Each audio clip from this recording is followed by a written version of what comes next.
আমরা এখানে মূলত আয়োজিত হয়েছি আমাদের তারুণ্য 2025 উদযাপন, যেটার মধ্যে আমরা আলোচনা বিষয়ের মধ্যে আছে যে ঋণ কার্যক্রম। এটা আমাদের বেকারত্ব দূর করার একটা হচ্ছে যে পদ্ধতি। আমাদের ঋণ কার্যক্রমের মধ্যে পল্লী সমাজসেবা ঋণ কার্যক্রম রয়েছে, যেটা আরসিএস, পল্লী মাতৃকেন্দ্র ঋণ কার্যক্রম, যেটা আরসি নামে পরিচিত। দগ্ধ ও প্রতিবন্ধী, যেরকম আমরা ভাতা দিই, দগ্ধ ও প্রতিবন্ধীদের জন্য আমাদের ঋণ কার্যক্রম আছে।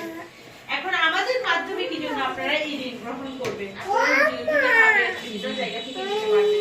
আমাদের মাধ্যমে এই জন্যই করবেন কারণ আমরা যেভাবে আপনাদেরকে ঋণ দিব, আমরা মাত্র 5% সার্ভিস চার্জ আপনাদের কাছ থেকে নিব।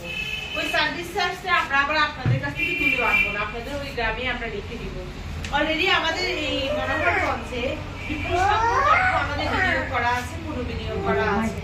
আপনারা যদি আমাদের কাছ থেকে ঋণ নিতে হয় তাহলে আপনারা একটা দলীয় সংগঠন থাকবে, দল একটা গ্রাম কমিটি হচ্ছে গঠন করবেন, ওইখানে ক্রমদল থাকবে, তাদের মাধ্যমে আপনারা একটা সংঘবদ্ধ দল হয়ে আমাদের কাছ থেকে ঋণ নিতে পারবেন।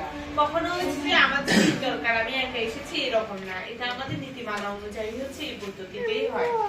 এই ঋণ কার্যক্রমের মধ্যে দিয়ে আপনারা স্বাবলম্বী হতে পারবেন। তাছাড়া আমাদের কিছু কাজ আছে, আপনি ঋণটা আমাদের কাছ থেকে নিবেন। আমাদের কিছু কাজ আছে, আপনি বাল্য বিবাহ দিবেন না, আপনার বাড়ি আঙ্গিনায় হচ্ছে যে ফল গাছ লাগাবেন বা সবজি গাছ লাগাবেন।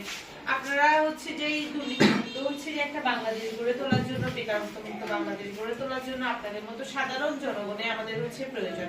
আমরা যারা প্রান্তিক লেভেলে কাজ করি, যে কোনো কাজ হচ্ছে যে উপরের হাই লেভেল থেকে হয়তো আমাদেরকে নির্দেশনা দেয়, কিন্তু কাজটা তুলে নেওয়া আমার আপনার মতো লোকজনেরও হচ্ছে দায়িত্ব। আপনারা যখন আন্তরিকতার সাথে আমাদের সাথে মিলেমিশে কাজ করবেন, ওই কাজটা হচ্ছে তখন উঠে আসে।